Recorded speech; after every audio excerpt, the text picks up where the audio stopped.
Good morning, class 7. This is our future step book, and today we will read chapter number 8, Ceremony in Cats.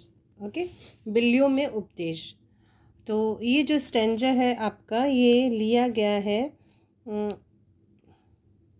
एल्ड्रस हैक्सले की book है. Music at night है. Music at night से लिया गया एक stanza है. तो इसको हम लोग पढ़ेंगे. एक एक्सट्रैक्ट है, ये एक अंश है उसका. तो आई थिंक कुछ आपको समझ में इसमें आ भी सकता है और कुछ नहीं आ सकता, क्योंकि जब बीच में से कुछ एक्सट्रैक्ट लिया जाता है तो उसके आगे क्या और उसके पीछे क्या है ये हमको पता नहीं रहता है. तो हो सकता है कुछ समझ में आए, कुछ समझ में ना आए, बट मैं पूरी कोशिश कर रही हूँ कि आपको समझ में आ जाए. ओके, चलिए स्टार्ट करते हैं. I met not long ago a young man who aspired to become a novelist. ये जो राइटर हैं, लेखक हैं, एल्ड्रस हैक्सले, ये कह रहे हैं कि मैं अभी अभी एक युवक से मिला जो नॉवेलिस्ट बनना चाहता है, उपन्यास बनना चाहता है. Knowing that I was in the profession, और वो ये जानता है कि मैं इस प्रोफेशन में हूँ. इट मीन्स वो खुद एक उपन्यासकार है, खुद एक नॉवेलिस्ट है. वो जानते हैं, वो कह रहे हैं मैं ये जानता हूँ, वो जानता है कि मैं एक नॉवेलिस्ट हूँ, लेकिन फिर भी वो मुझसे ये पूछ रहा है कि मैं नॉवेलिस्ट कैसे बनूँ. He asked me to tell him how we want set to work to realise his ambition. और उसने मुझसे ये बताने के लिए कहा कि मैं अपनी महत्वाकांक्षाओं को कैसे साकार करूँ, मैं कैसे बनूँ. Did my best to explain, और मैंने बहुत अच्छे से उसको एक्सप्लेन किया. The first thing I said is to buy quite a lot of paper. सबसे पहली चीज़ तो है कि आपको बहुत सारे पेपर लेने हैं, ए बोतल ऑफ इंक लेना है, एंड ए पेन, और एक पेन लेना है. After that you merely have to write, और उसके बाद केवल आपको लिखना है. But this was not enough for my young friend, लेकिन मेरे यंग फ्रेंड के लिए काफ़ी नहीं था ये. He seemed to have a notion that there was some sort of esoteric cookery book. और मेरे यंग मैन के लिए जो यंग मैन था उसके लिए काफ़ी नहीं था, और उसको ऐसा लग रहा था कि मैं जो उसे दूंगा वो एक कुकरी बुक होगी, और कुकरी बुक में जैसे सारे मसाले वगैरह रहते हैं ना कि ये चीज़ करनी है, और इससे वो बन जाएगा. फुल ऑफ लिटरेरी रेसिपी, और उसके अंदर सारी जो साहित्य की रेसिपी होंगी वो सब होंगी. Which you had only to follow attentively to become a Dickens, a Henry James and the Flaubert. और उसको आप अटेंटिवली ध्यान से करोगे, उसको फॉलो करोगे तो आप डैकिन जैसे बन जाओगे, हेनरी जेम्स जैसे बन जाओगे, एंड फेलाबर्ट जैसे बन जाओगे. सारे के सारे कौन थे? नॉवेलिस्ट थे. ठीक है. According to taste has the author of recipes say when they come to the question of seasoning and sweeting. ठीक है. स्वीटिंग मतलब मीठा खट्टा जैसे हम लोग करते हैं ना. तो कह रहा है कि वो एक मतलब ऐसी बुक चाहता था जिससे उसको सब कुछ बहुत ही ईजी मिल जाए. और स्वाद के अनुसार लेखक के रूप में तो व्यंजन ये कहते हैं कि जब मसाला और मीठे करने का सवाल आता है तो फिर वो मुझसे क्या बोलता है, wouldn't let me have a glimpse of this cookery book. क्या आप मुझे उस कुकरी बुक की एक थोड़ी सी झलक दिखा देंगे. यानी कि वो ऐसी किताब चाहता है कि जिससे उसको सब चीज़ ईजिली मिल जाए. आई सैड आई वॉज सॉरी. कहते हैं मैंने उसको कहा सॉरी. अनहैप्पली, बड़े दुख की बात है. For what an endless amount of time and trouble it would save. उसने कहा इससे कितना अनथीन समय और परेशानी बच जाएगी. मतलब उसको ज़्यादा लेबर नहीं करना पड़ेगा, सब चीज़ उसको इसलिए मिल जाएगी. I had even seen such a book. लेकिन वो लेखक बोले कि मैंने तो कभी ऐसी बुक देखी ही नहीं, कभी देखी नहीं कि ऐसी भी कोई बुक आती है कि नॉवेलिस्ट बनने के लिए कोई कुकरी बुक आती है, उसमें सारी चीज़ें सब चीज़ मिल जाए. ही सीम्ड सैडली डिसअपॉइंटेड, और ये सुनकर फिर से वो डिसअपॉइंटेड हो गया. So to console the poor lad, advised him to apply a professor of dramaturgy and short story writing at some reputable university.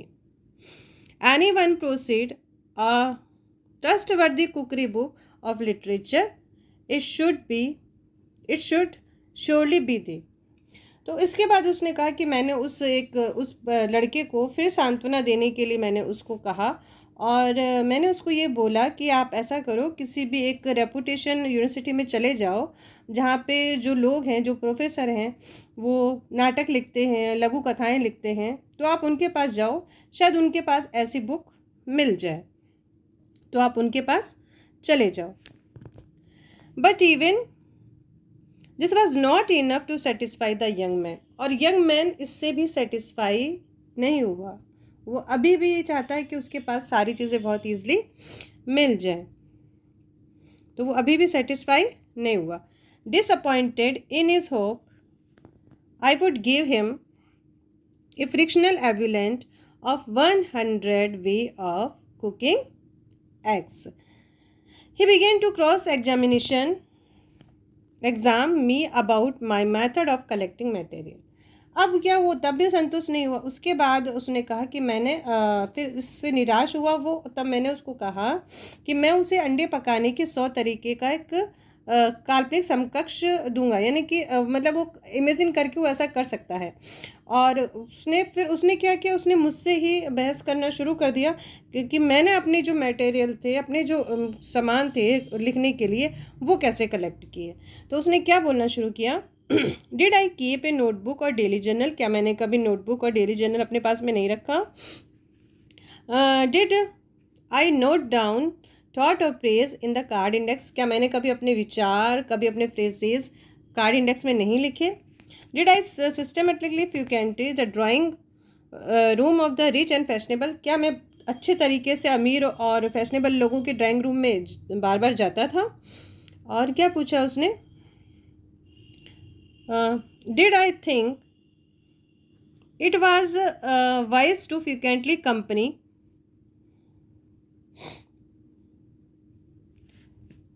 Company of intellectuals. और वो बोला क्या मैंने कभी सोचा है कि बार बार बुद्धिजीवियों की संगति में रहना बुद्धिमानी होगी. यानी जब भी कोई इंसान कुछ बनना चाहता है तो अच्छे लोगों के पास ही बैठता है. तो बोलता है कि क्या मैंने कभी ये सोचा कि बार बार बुद्धिमान लोगों के बीच में बुद्धिमानी होगी. Was it good things for a writer of novel to try to be well educated और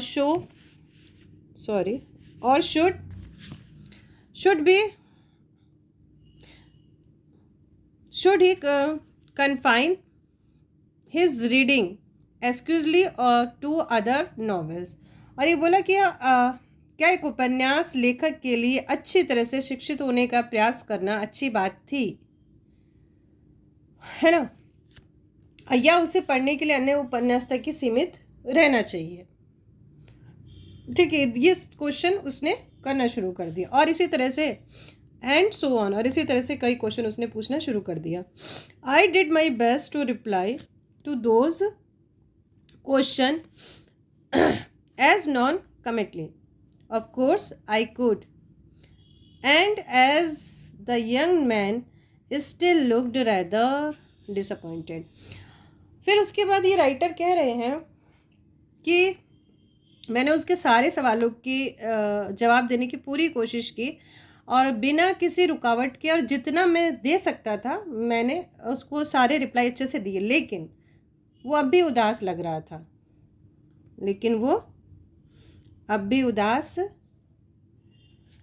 था.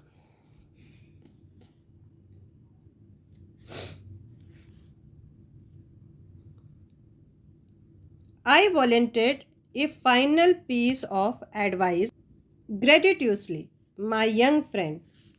और उसने कहा, मेरे युवा मित्र, मेरे मित्र. ठीक है, लास्ट बार उसने फिर से कहा, क्या बोला, I said, मैंने कहा, if you want to be a psychological novelist and write about human beings, the best thing you can do is to keep a pair of cats. And with that I left him. और मैंने उससे कहा, अगर आप एक मनोवैज्ञानिक novelist बनना चाहते हो और मनुष्य के बारे में लिखना चाहते हो तो सबसे अच्छी बात यह है जो आप कर सकते हो, आप बिल्लियों का एक जोड़ा रखो, यानी एक पेयर रखो बिल्लियों का। और इतना कह के मैंने उसको छोड़ दिया। ठीक है, इतना कहते मैंने उसको छोड़ दिया। फिर क्या हुआ? I hope for his own sec that he took my advice. फिर उन्होंने कहा कि मुझे आशा है कि अपने हित के लिए, अपनी जीत के लिए उसने मेरी सलाह मान ली होगी। For it was good advice, the fruit of much experience and many meditations. और ये जो सलाह थी मेरी, क्योंकि ये बहुत अच्छी सलाह थी और ये सलाह जो मेरी थी बहुत एक्सपीरियंस और बहुत ही मेडिटेशन का फल थी, यानी कि बहुत ही चिंतन उन्होंने किया था राइटर ने। उसके बाद उन्होंने ये सलाह उसको दी कि आप एक बिल्लियों का जोड़ा रखो। But I am afraid that, लेकिन मैं डरा हुआ था। Being a rather foolish young man, he merely laughed at what he must have supposed what only a silly joke. फिर वो कह रहे हैं कि लेकिन मुझे इस बात का डर था कि एक मूर्ख युवक होने के नाते वो इस बात पर हंसा और उसने सोचा होगा कि मैं ऐसे क्या बात कह रहा हूँ कि बिल्लियों का जोड़ा आप रखो, कि आप ह्यूमन बीइंग पे लिखना चाहते हो लेकिन आप बिल्लियों का जोड़ा रखो। Laughed as I myself foolishly laughed when years ago, और मैं भी एक बार बहुत सालों पहले ऐसे ही हंसा था। That charming and talented and extraordinary man, Ronald Fairbank, once told me that he wanted to write a novel about life in Mayfair, and so was just off to West Indies to took for copy among the Negroes.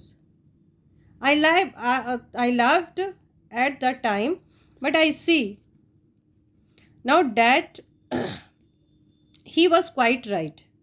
ठीक है, और वो ऐसे कह रहे हैं कि बहुत वर्षों पहले मैं भी हंसा था जब बहुत ही असाधारण से और प्रतिभाशाली व्यक्ति जो रोनाल्ड फिरबैंक थे, उन्होंने मुझसे कहा कि वह जीवन के बारे में एक उपन्यास लिखना चाहते हैं और कहाँ लिखना चाहते हैं, मे फेयर में। तो मे फेयर एक जगह है, ठीक है, वहाँ पे वो जाके लिखना चाहते हैं। तब मैं हंसा था। हाँ, और वो ये चाहते थे कि वो निग्रो लोगों के बीच में जाके लिखें।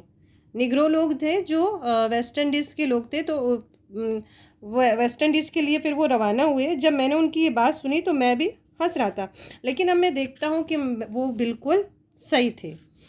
Primitive people like children and animal are simply civilized people with the lead of, so to speak, the heavy, elaborate lead of manners, convention, tradition, be very conventionally study in Mayfair the lead of these polished and elegant district. तो वो कह रहे हैं कि उस समय मैं हंसा था, लेकिन अब मुझे लगा काफ़ी ठीक था, क्योंकि आदिम लोग और बच्चे और जानवरों की तरह वे केवल सभ्य लोग थे। और ऐसा कहा जा सकता है कि शिष्टाचारों, परंपराओं और विचारों और भावनाओं की परंपराओं में भारी विस्तृत आवरण मतलब एक कह सकते हैं कि वहाँ के जो लोग थे वो काफ़ी थोड़े शिष्टाचार हो गया था उनमें, क्योंकि निग्रो लोग मोस्टली जंगलों में रहते हैं, लेकिन धीरे धीरे जैसे सिविलाइजेशन बढ़ रहा था या हो रहा था तो उनमें भी चेंज आ रहे थे। तो कह रहा है कि इस आवरण में से प्रत्येक व्यक्ति का अपने अस्तित्व से गुजरता होगा। और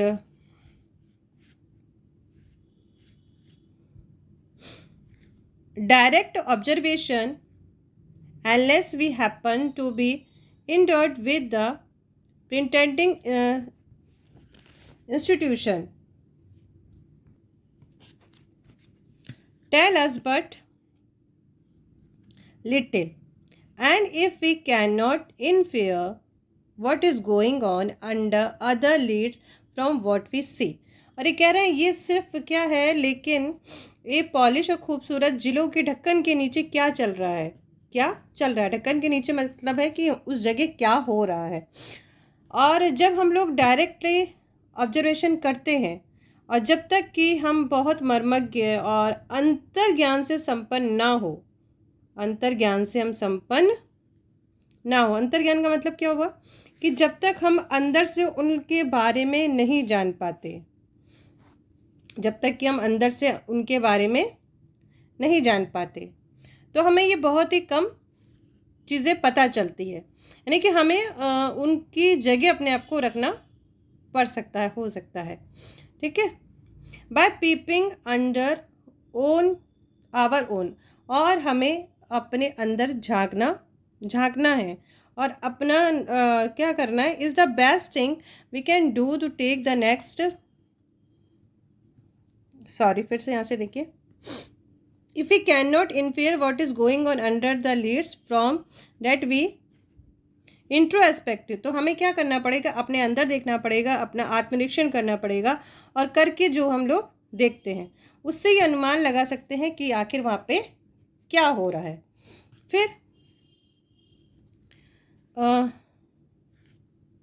और नेक्स्ट फिर it is able to next board for the West Indies और as lakes expensively pass a few morning in the nursery or attentively as I suggested to my literary young friend but a pair of cat। और उसके बाद फिर मैंने उससे ये कहा कि सबसे अच्छी बात हम ये कर सकते हैं कि हम वेस्ट इंडीज़ के लिए अगली नाव ले सकते हैं। वेस्ट इंडीज़ के लिए अगली नाव लेने का मतलब क्या हुआ कि वेस्ट इंडीज़ में एक जगह ऐसी है जहाँ लोग ज़्यादा उपन्यासकार जाते हैं और अपना जो भी समय होता है वहाँ पे गुजारते हैं और अच्छा उपन्यास लिखने की कोशिश करते हैं। तो कुछ जगह वहाँ पे ऐसी है, तो कह रहे तो हम लोग क्या करेंगे, तो अगली नाव हम लोग वेस्ट इंडीज़ के लिए लेंगे या फिर नर्सरी में अपनी रात गुजार देंगे। ठीक है, वो कम खर्चीला हो सकता है और सुबह तक गुजारे और उसके बाद फिर जैसा भी हो वैसा करें। ठीक, फिर ऐसा मैंने अपने यंग फ्रेंड जो था उसको सजेशन दिया। Yes a pair of cats, हाँ एक pair of cats, Siamese by preference. Siamese एक देश है, वहाँ की बिल्लियाँ हैं, उनको सियामीज कैट्स कहते हैं, जिनका जो नेचर है वो ह्यूमन बींग से काफ़ी मिलता जुलता रहता है।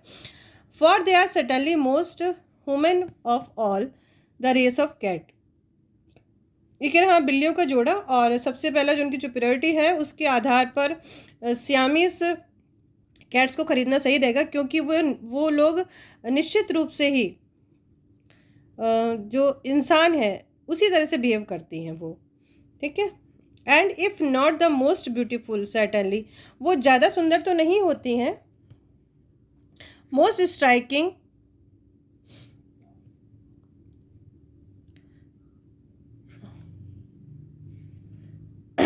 एंड फैंटास्टिक, और वो मतलब आकर्षक तो सुंदर, ऐसे सुंदर नहीं होती लेकिन हाँ एक अट्रैक्शन उनमें रहता है। फॉर वॉट डिस्क्यूटिंग, पहले blue eyes stare out from the blank velvet marks of there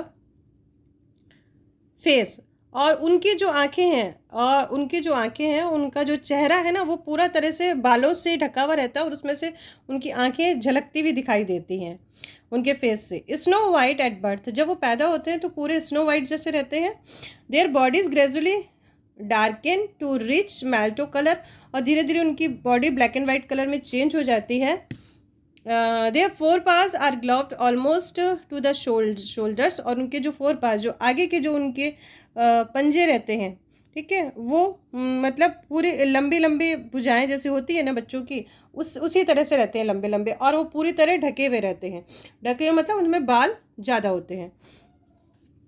there tails when they have tails, जब उनकी पूँछ, अगर जब उनके पास पूँछ होती है, and I would always recommended the budding novelist to buy the tailed variety, और कह रहा है मैं हमेशा नॉवेलिस्ट को कहता हूँ कि जिनकी पूँछ होती है ना उन्हीं बिल्लियों को आप परचेज करो, अच्छी किस्म की पूँछ वाली बिल्लियों को परचेज करो। क्यों करो? In cat is this principal organ of emotional expression, क्योंकि जो उनकी पूंछ है वो एक तरह से इमोशंस को बताती है, इमोशंस का एक ऑर्गन है, वो इमोशन का एक अंग है उनकी जो पूंछ है। और एंड ए मैक्सेन, मैक्सेन होता है एक बिल्ली की प्रजाति होती है जिसकी पूंछ नहीं होती है। कैट इज एवलेंट ऑफ ए डम मैन, वो एक गूंगे आदमी की जैसे होती हैं। Their tails are trapping blank serpent, और उसकी जो पूंछ होती है वो काले सांप की जैसी होती है। तो इसका जो एक कंक्लूजन ये निकला है इस चैप्टर का कि एक राइटर है, वो किसी इंसान को सलाह देते हैं कि आप ये चीज़ें करिए, और जो वो इंसान है वो एक ह्यूमन बीइंग पे लिखना चाहता है। जो ह्यूमन बीइंग के लिए उन्होंने ये कहा कि आप सियामीस कैट्स रखिए, क्योंकि सियामीस कैट्स में इंसानों की क्वालिटी होती है। तो मैंने बोला कुछ समझ में आ भी सकता है, कुछ आपको नहीं भी आ सकता, गर्मी बहुत ज़्यादा है। चलिए क्वेश्चन आंसर्स देख लेते हैं इसके। तो पहले तो आप लोग एक्सरसाइज टाइम पे आ जाइए, ठीक है।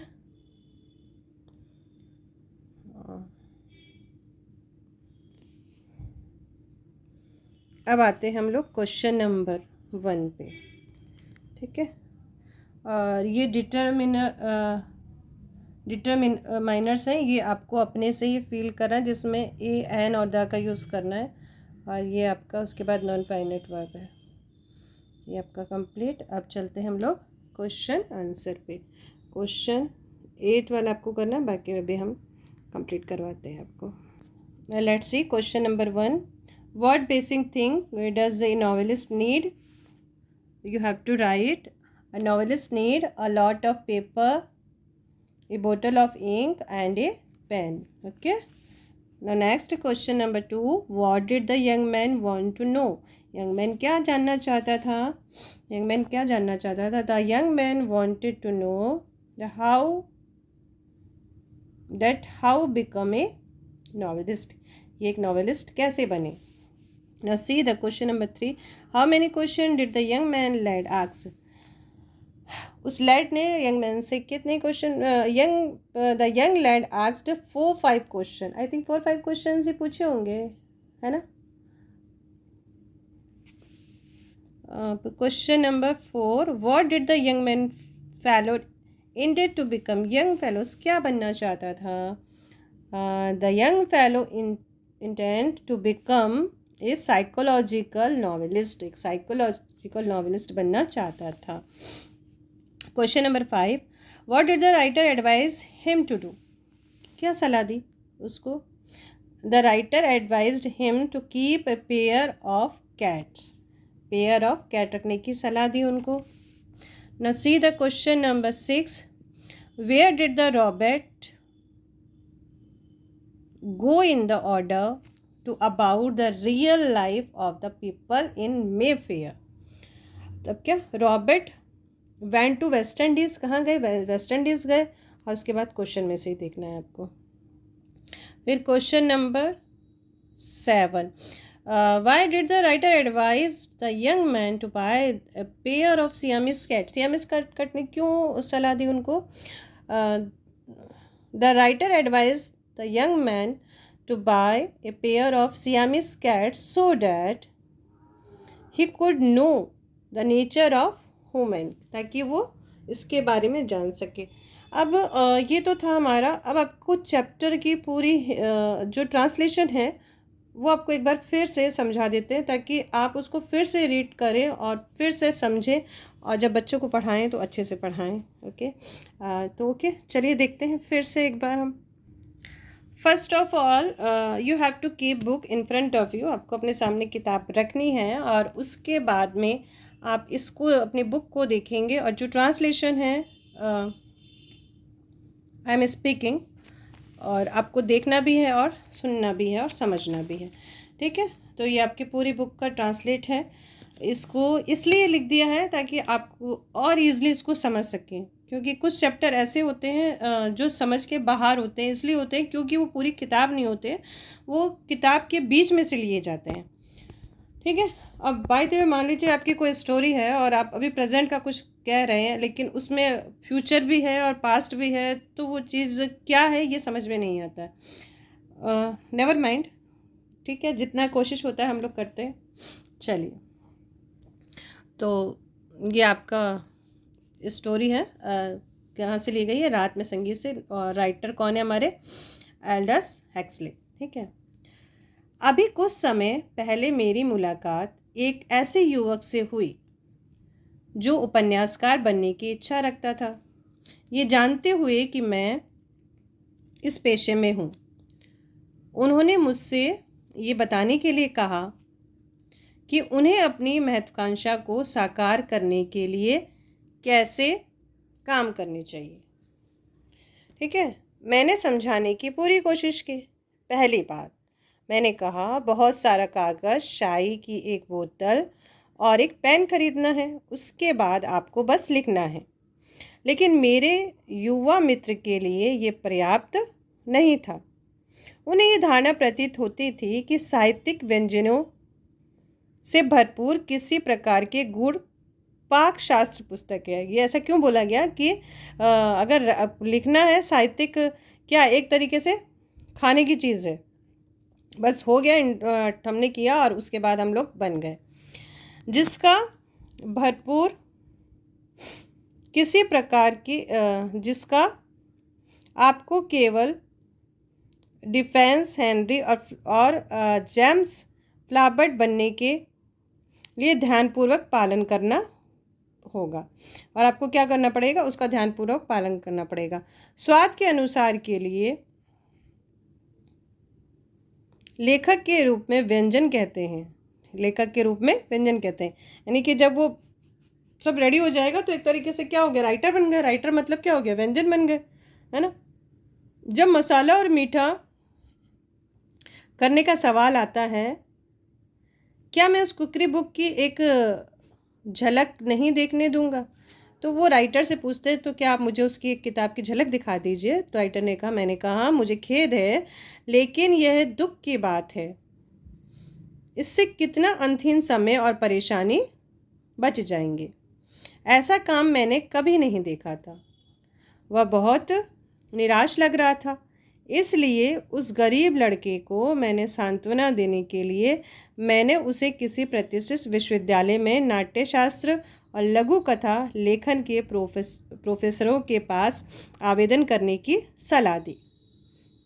यदि किसी के पास साहित्य की भरोसेमंद पाक कला पुस्तक है तो वह निश्चित रूप से उनके पास होनी चाहिए। यानी कि जो वहाँ के जो प्रोफेसर्स हैं वो उनके पास ऐसी पुस्तक हो सकती है।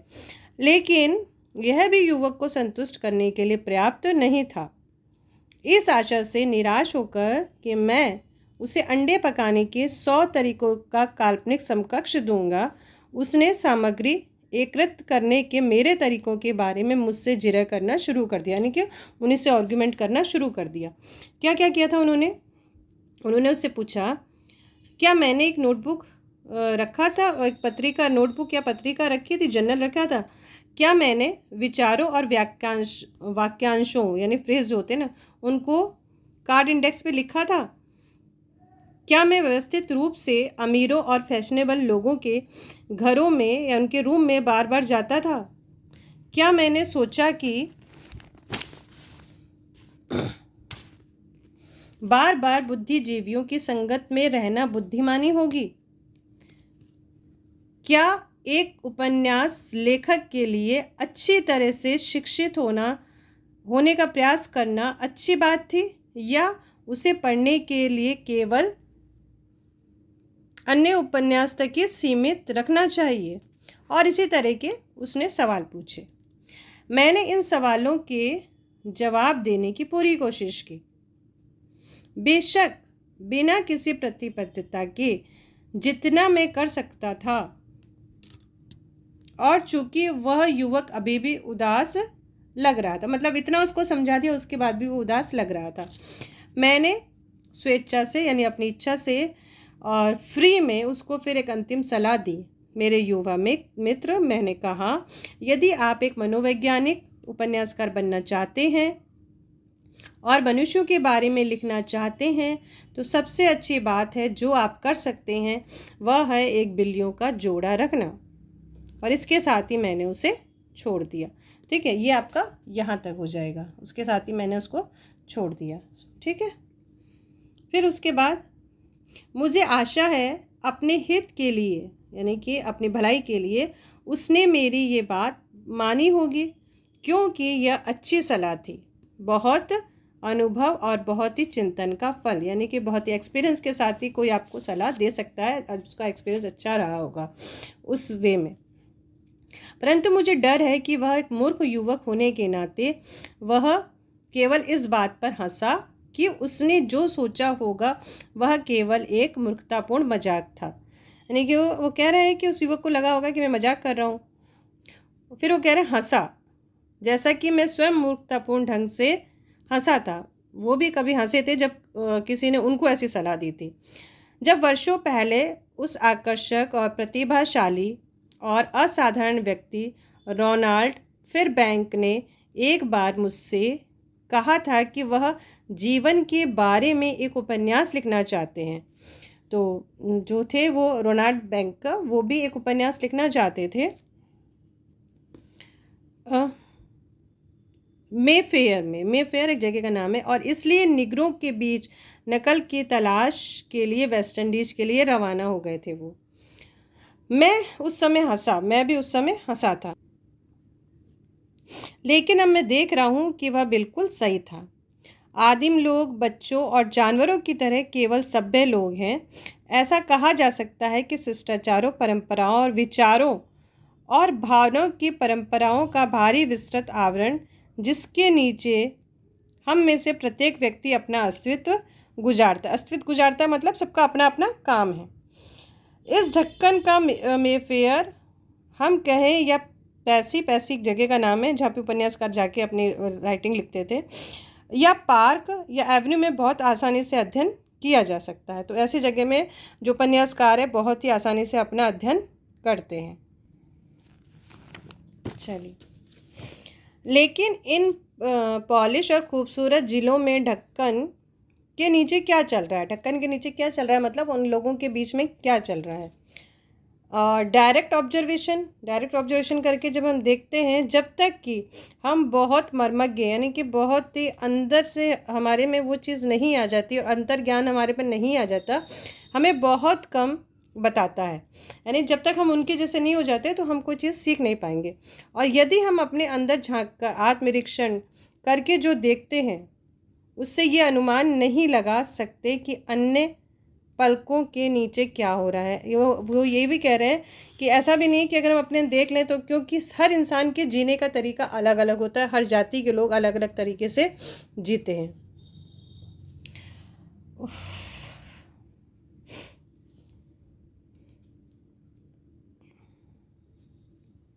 तो सबसे अच्छी बात जो हम कर सकते हैं वह है कि वेस्ट इंडीज़ के लिए अगली नाव लेना, यानी कि वेस्ट इंडीज़ चले जाना, अन्यथा कम खर्चीला और कुछ सुबह नर्सरी में गुजारें।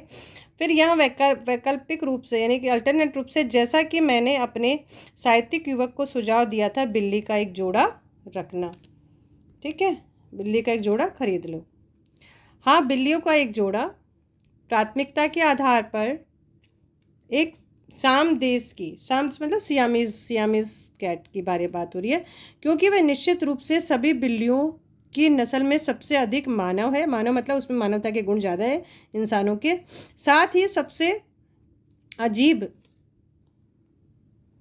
और वह सबसे सुंदर नहीं है तो निश्चित रूप से वो सबसे आकर्षक है और शानदार है। उनके चेहरे के काले मखमली मुखौटे से कितनी बेचैनी से भरी पीली नीली आंखें बाहर झांक रही हैं। जन्म के समय एकदम स्नो वाइट रहती है, बर्जे सफ़ेद रहती हैं। उनके शरीर धीरे धीरे काले मुल्तो मतलब काले सफ़ेद हो जाते हैं, रंग में बदल जाते हैं। उनके अगले पंजे यूवेट गुल्फट की लंबी काली बच्चों की भुजाओं की, अरे बाप रे, भुजाओं के लगभग कंधे तक दस्तानों से ढके हुए हैं, मतलब वो उनके जो पंजे हैं ना पूरे आगे तक, वो पूरे उसमें बाल ही बाल हैं अच्छे से। उनकी पूंछ जब उनके पास होती है और वो कह रहे हैं मैं हमेशा जो नवोदित उपन्यास को, मतलब जो न्यू न्यू नॉवेलिस्ट बनना चाहते हैं, तो मैं उनको पूंछ वाली किस्म की बिल्ली खरीदने की सलाह दूंगा। बिल्लियों में पूंछ एक भावनात्मक अभिव्यक्ति का प्रमुख अंग है और एक मैक्स बिल्ली एक गूंगे आदमी के बराबर है। उनकी पूंछ पतले काले सर्पों जैसी संपन्न होती है। ठीक है,